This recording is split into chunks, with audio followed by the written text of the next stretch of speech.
Hi everyone, I'm CEO from Online Help Guide, and in this video I will show you how to make your Instagram account professional.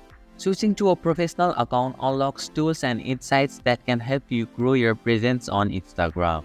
So let's get started on how to make your Instagram account professional. First, open the Instagram app. Tap on the profile icon from the bottom right corner of your screen.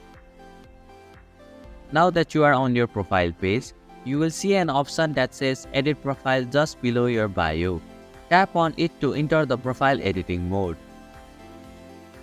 Tap on the Switch to Professional Account option. Tap on the Continue button.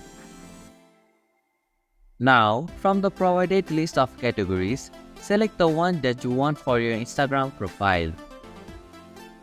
Then, tap on the Done button.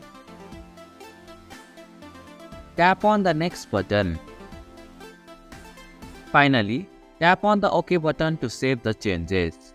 And this is how you can make your Instagram account professional. Thank you for watching Online Help Guide. Hope this video was helpful. If it was, then hit the like button and comment down if you have any questions or feedback. Also, if you are new to our channel, please subscribe and hit the bell icon so that you won't miss our upcoming videos.